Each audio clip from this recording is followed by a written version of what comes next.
Olá, olá, olá, eu falo com você que vai fazer prova neste domingo, aquela esperada prova do TJ Paraná, né? Vamos lá. Bom, estamos aqui então na nossa terceira aula e hoje a gente vai falar um pouquinho sobre os componentes do computador. Nós vamos falar aí sobre hardware e vamos falar também sobre Excel. E eu vou trazer para você uma função nova do Excel 2016, que é a função CES, e que talvez você não conheça e que a banca CESP pode cobrar porque ela gosta de uma novidade, né? E tem novidade na área para ser cobrado. Então, bora lá, vamos já começar aqui com os nossos conceitos de hardware. Então, a primeira coisa que a gente vai estudar hoje é o funcionamento do computador, tá?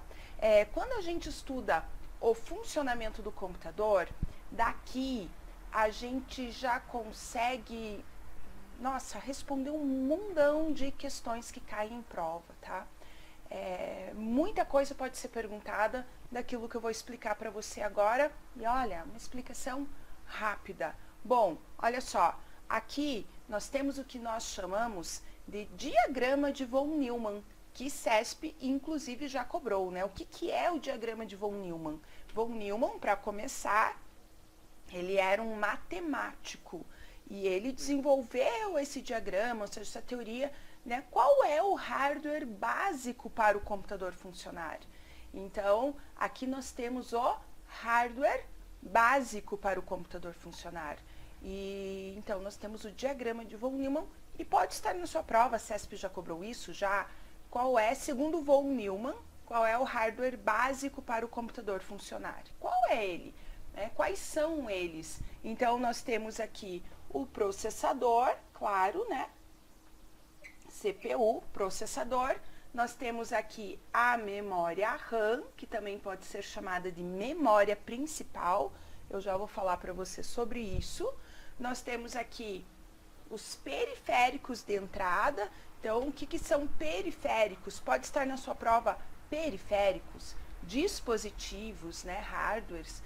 Então, os periféricos de entrada são aqueles hardwares que nós, usuários, utilizamos para entrar com os dados, enviar os dados para o computador, para o processador. Então, o mouse, o teclado, o scanner, né, são periféricos de entrada, ok? Enquanto, claro, que os periféricos ou dispositivos de saída são aqueles utilizados para o usuário receber os dados processados, como o monitor, como a impressora, ok? E claro, nós temos também os periféricos que CESP gosta de chamar de híbridos, mistos, híbridos, periféricos de entrada e saída, ou seja, nós entramos com dados e recebemos os dados processados no mesmo periférico, ok? Então, são os periféricos de entrada e saída. Bom, olha só, então o que acontece aqui? Nós entramos com dados, por exemplo, aqui através do mouse, um periférico de entrada. Esses dados, eles são colocados na memória RAM, ok? Da memória RAM, o processador busca esses dados, leva para ele, processa e devolve os dados processados na saída, ou seja, aqui no monitor. Então, uma coisa que você tem que ficar muito atento sobre isso que eu falei para você, é uma pergunta que quando eu tô em aula presencial, sempre me perguntam isso, professora, mas e o HD? O HD não faz parte, né, desse conjunto de hardwares que são essenciais para o computador funcionar? Não, o HD não faz parte. Um computador ele funciona perfeitamente sem o HD. E mais, o examinador quando pergunta onde o processador vai buscar os dados para processar, gente, olha, sempre tem nas alternativas HD. Não marca HD. Então, para o processador, ele fala assim, quem é o HD na fila do pão? Para ele não é ninguém. Ou seja, eu tenho os dados no HD, eu vou clicar lá com o mouse, executar um arquivo, né? Eu uso o HD. Este arquivo é colocado na memória RAM. Aí, quando o arquivo é colocado na memória RAM, aí sim o processador ele pensa, poxa, agora estão me chamando para trabalhar, agora sim eu preciso trabalhar. E ele vai buscar os dados, então, lá na memória RAM, ok? Então, não esquece disso. E vamos falar um pouquinho aqui sobre as divisões do processador. Então, o processador ele fica encaixado lá na placa-mãe, né? Nós temos a placa-mãe, soquete, é onde fica encaixado o processador, certo? E o processador ele tem algumas divisões. Então, essas divisões, CESP gosta de cobrar. Só que não é aquela coisa que você se mata de estudar. Por quê? Caramba, né? Você aí vai trabalhar no TJ Paraná. Já é pesado saber divisão de processador, ainda vai detalhar isso? Não. Ele vai cobrar, o examinador vai cobrar de uma forma bem tranquila, mas é que a maioria das pessoas não estudam isso mesmo. Bora lá, olha só. Então, o processador, ele é dividido em ULA, UC, são divisões, né? ULA, UC, e nós temos os registradores também. Então, a ULA é a unidade lógica e aritmética, que é responsável pelos cálculos aritméticos e lógicos e aritméticos. O que faz a ULA? A ULA é responsável pelos cálculos lógicos e aritméticos, ó, muito simples, né? E a UC, unidade de controle, o C de unidade de controle, é responsável por gerar todos os sinais que controlam a unidade de controle, que controlam as operações externas e internas ao processador. E o que são os registradores? Os registradores, gente, são pequenas memórias, né? Pequenas memórias e velozes, porque essa memória registrador, ela faz parte do processador. O processador, ele é muito veloz. Tudo o que faz parte do processador trabalha na velocidade do processador. Então, fica bem... Eu gosto de passar essas coisas lógicas para vocês, porque às vezes o examinador vai por uns caminhos assim, que você lembra desses conceitos, e é melhor que decoreba, e você consegue ali, né, entender a questão e resolver a questão, né, pensar sobre a questão, ok? Então, os registradores, eles armazenam, são memórias que trabalham com o computador e armazenam, olha só, comandos ou valores que são utilizados no controle e processamento de cada instrução, ou seja, trabalham somente com o processador. Então, registradores também são memória principal. Então, ó, memória RAM, registradores e cache são memórias do tipo principal. Quando o examinador, presta atenção nessa super dica, quando o examinador falar para você, num enunciado ou, né, numa alternativa, enfim, em memória principal, você, 90% das vezes ele está falando da memória RAM, ok? A memória principal, isso e aquilo. Gente, pensa na memória RAM. Mas pode não ser, pode ser a cache e pode ser os registradores. Quer ver? Olha só, percebe essa questão que CESP já cobrou. CESP cobrou assim, unidade de controle e memória principal são divisões do processador. Repito, unidade de controle e registradores... já deu a resposta. Desculpa aí, vamos lá, fiquei empolgada. Unidade de controle e memória principal são divisões do processador. Então, unidade de controle, o C, a gente, tranquilo. Ali na memória principal pegou muita gente, porque muita gente pensou assim, a memória RAM não faz parte do processador. A memória cache às vezes está no processador, às vezes não. Nem lembraram, aliás, de memória cache, porque se lembra de memória cache, lembra dos registradores. Registrador é memória principal. Então, unidade de controle e registradores, abre parênteses, memória principal, fazem parte, sim, são divisões do processador. Ok? Certo?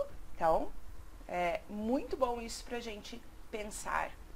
A memória ROM, olha só, a memória ROM, deixa eu colocar aqui uma telinha em branco pra gente, porque vou falar para você aqui sobre, gosto de rabiscar, né, sobre a memória ROM, olha só. A memória ROM é uma memória somente de leitura. Quando eu falo leitura, gente, você vai pensar em acesso. A memória ROM é uma memória na qual os dados eles já vêm gravados pelo fabricante e nós, usuários, somente acessamos esses dados. Por isso, é uma memória somente de leitura. Então, olha só, os dados são gravados pelo fabricante. E aí a gente tem um termozinho chamado firmware. O firmware, gente, ele não é hardware, ele é software. E pode cair em sua prova, a CESP já cobrou várias vezes esse termo, como conjunto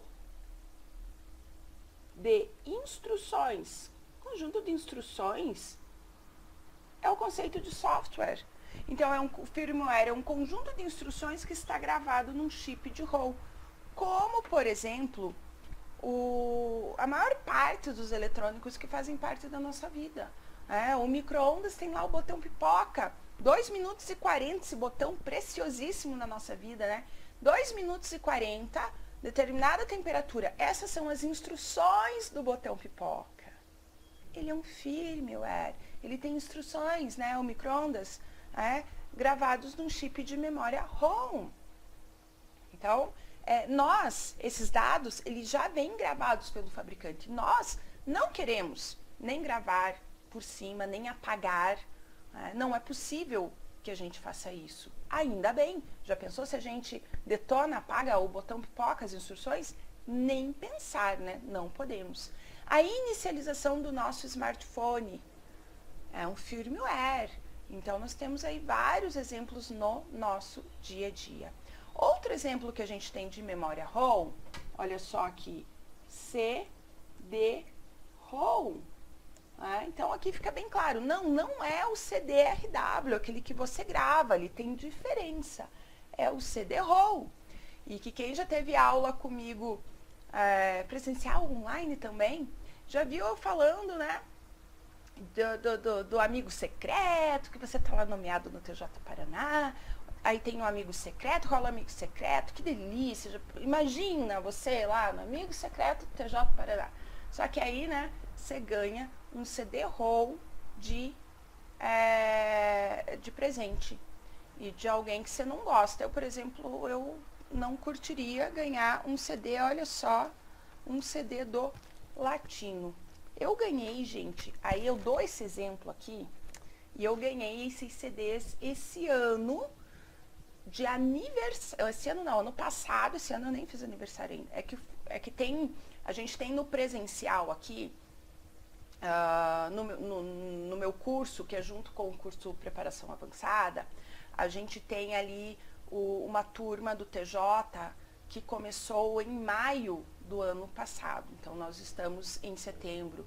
Então, nós tivemos ali um extensivo, um intensivo, um curso de revisão que termina essa semana. E nós estamos na 10ª, sim, eu falei 10ª turma de curso de simulado, resolução de questões, estudo de questões, né? O aluno chega, faz as questões e aí eu estudo as questões com ele. Então, nós estamos na 10ª turma em um ano. Imagina o que é isso, né? É muita coisa. E aí, no meu aniversário, fizeram lá uma festinha surpresa, olha que delícia, e me deram o CD do Latino, me deram também disquete, ó, tem tudo aqui, tá vendo?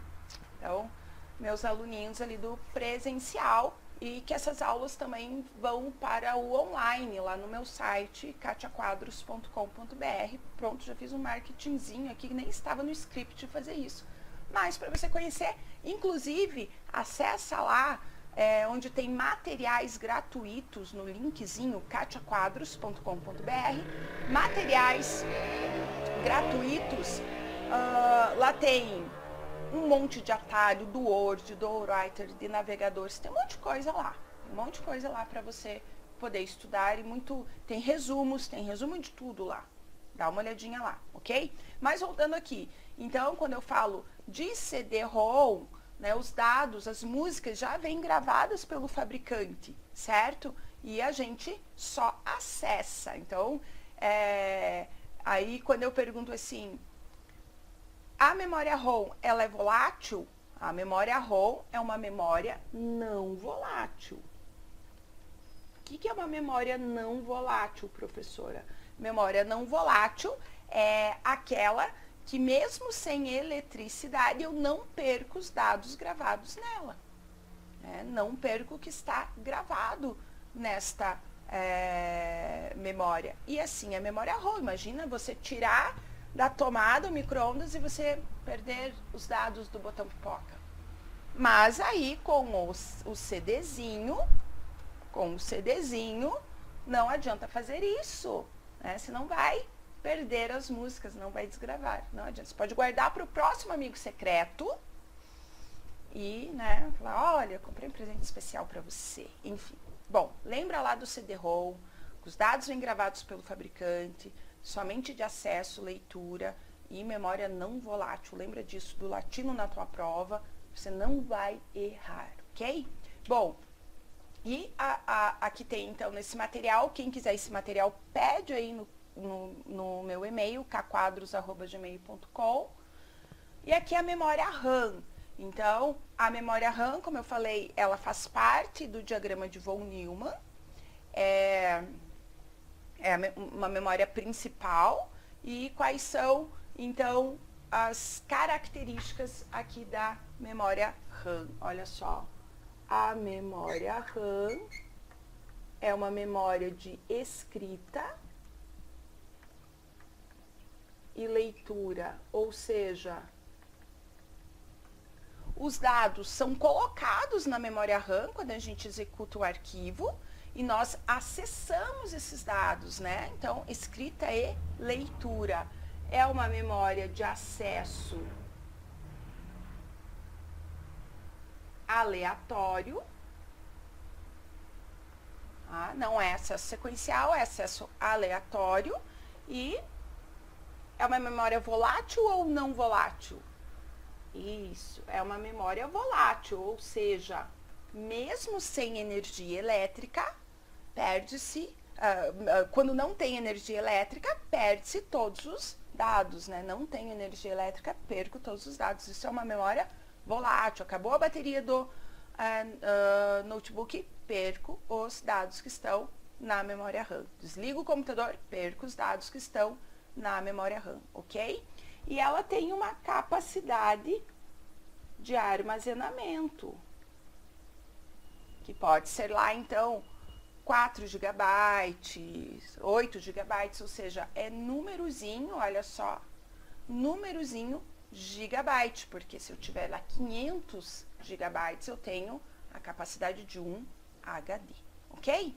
Então, aqui algumas dicas de hardware para você, mas, como eu falei, nós vamos ver também um pouquinho de Excel. Nós vamos ver aqui essa função. Então, a função, olha só, sys do Excel. Você conhece essa função? Então, a primeira coisa que eu quero falar para você sobre essa função é a seguinte. Ela é uma função que não funciona no Excel 2013. Então, você tem aí Excel 2007, 2010, 2013 instalado no seu computador, não vai adiantar você tentar colocar essa função, que ele não vai funcionar, ele não vai reconhecer. Por quê? Porque essa é uma função do Excel na versão 2016. É novidade, coisa fresquinha. Você acha que o CESP não está doido para cobrar isso? Olha, vai cobrar logo. Se é na sua prova ou não, não posso afirmar com certeza. A mãe de Ná não me falou isso. Mas que vai cair logo, logo. Já tem banca, já caiu em prova, já teve banca que cobrou. A gente precisa saber. Ela é uma função muito fácil. Muito, muito fácil. Mas quando você chega na prova e vê isso aqui, desse tamanho aqui, com uma função que você nunca viu na vida, porque ela é novidade, natural que você não tenha visto, caramba, o coração dá uma acelerada, né? Dá uma acelerada. Então, vamos ver como ela funciona fácil, fácil.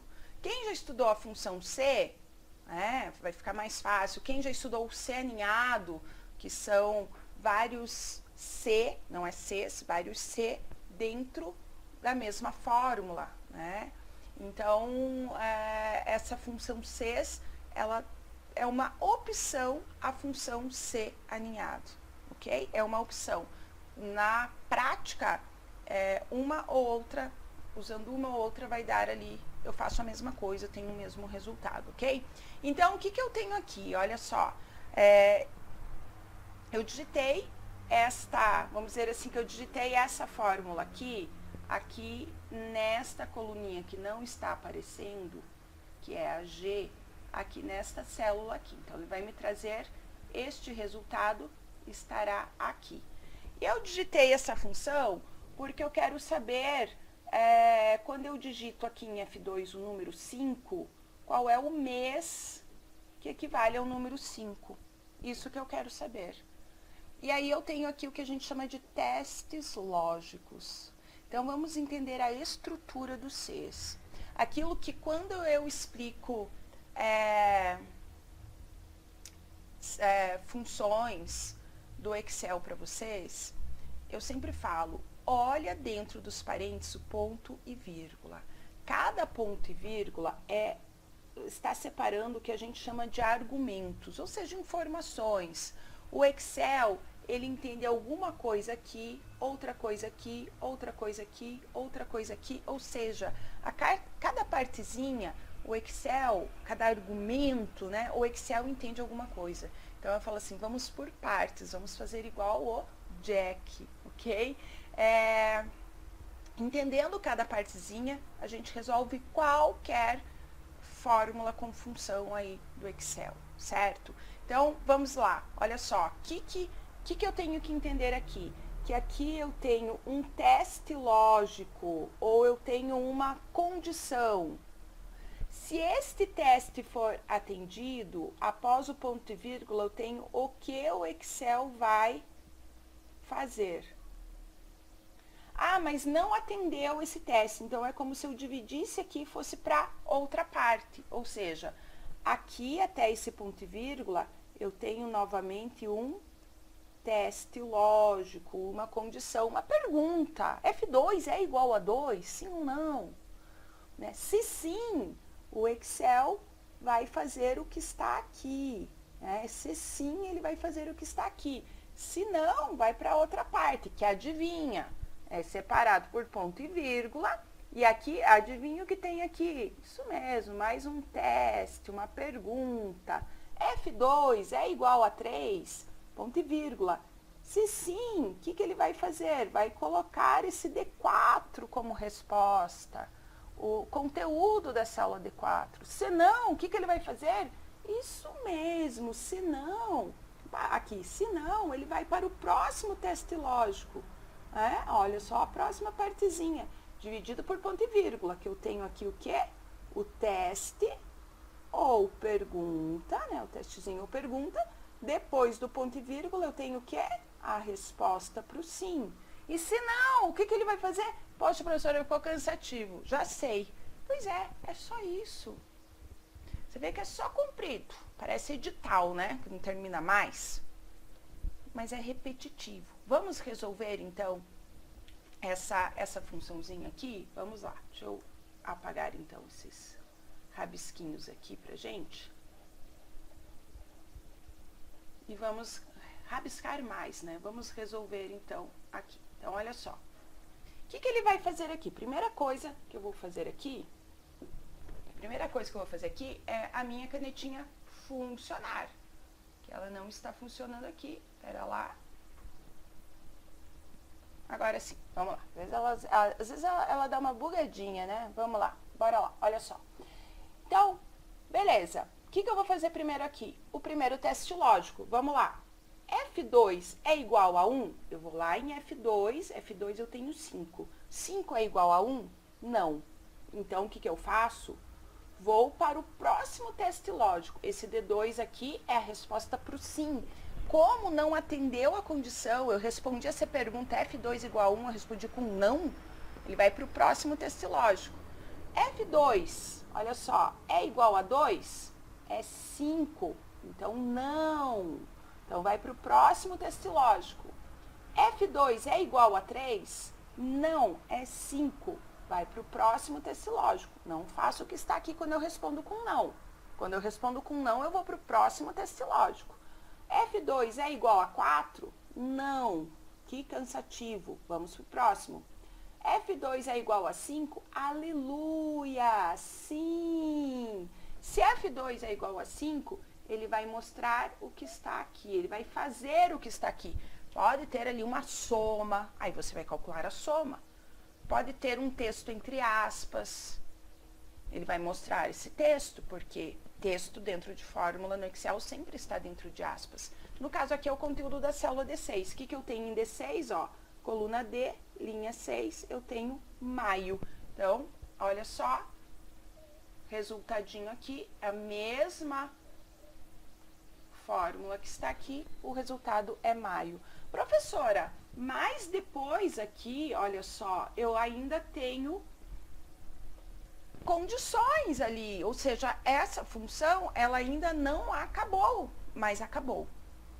Não acabou, mas acabou. Ou seja, entenda com isso que eu estou te dizendo, é que no momento que o Excel encontra uma condição satisfeita, ele para. Ele não é igual a gente. Quando algo na nossa vida é satisfeito, a gente quer mais. Ah, isso foi satisfeito, tô feliz hoje, amanhã já quero outra coisa. E que bom que a gente é assim, porque senão a humanidade estaria estagnada, né? Não, no Excel, no momento que a condição é satisfeita, para. Porque CESP às vezes até coloca duas condições que são satisfeitas, ou seja, duas perguntas que eu respondo com sim. E aí dá aquela, caramba, o que eu faço agora? Não, se achou a resposta, você para. Isso é a função CES, ok? Parou aí, certo? Outra função que eu quero que vocês estudem para a prova é o PROC-V. Dá uma olhada aqui no próprio YouTube, eu tenho uma função PROC-V ali, já gravada. Então, dá uma olhada nessa função que pode cair, tá? Não vou passar aqui para vocês, mas vou dar dicas. Estuda também a função C. Então, passei C, estuda também a função C, o PROC-V. E outra função que eu vou passar agora aqui para você, que CESP gosta de cobrar, é a função MED. Que função é essa? Não é média, gente. E é por isso que CESP gosta de cobrar, de confundir com a função média. É a função MED, é a mediana. Isso aqui é mediana. Então, olha só. Igual MED de 1,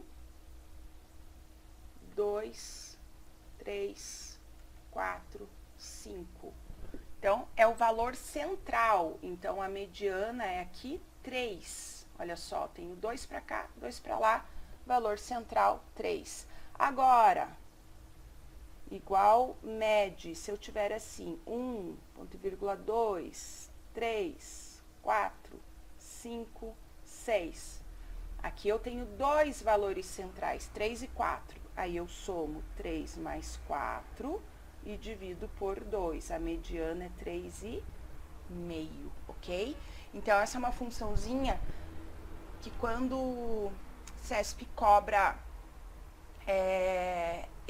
funções do Excel, gosta de falar sobre isso.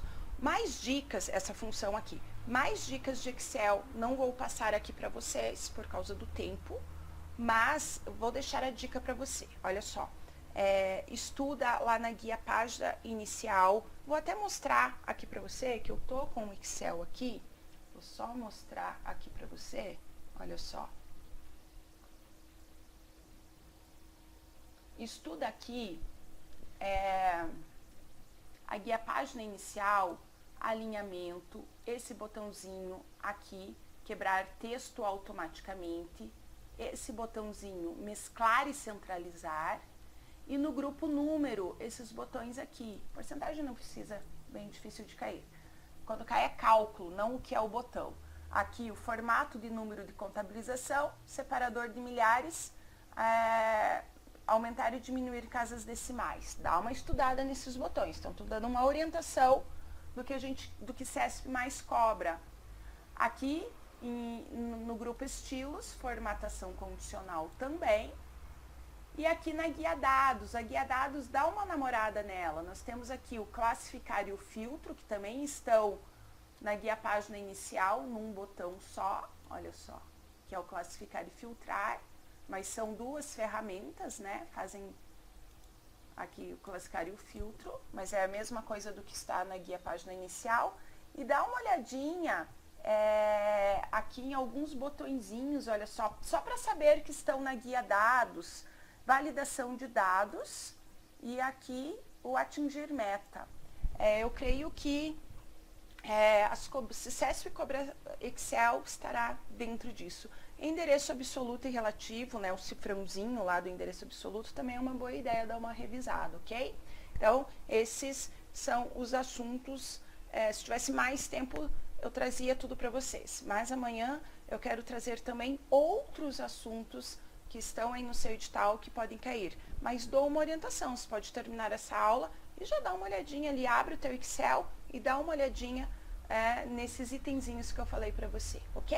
Então, beijão para você, bons estudos e até a nossa próxima aula amanhã.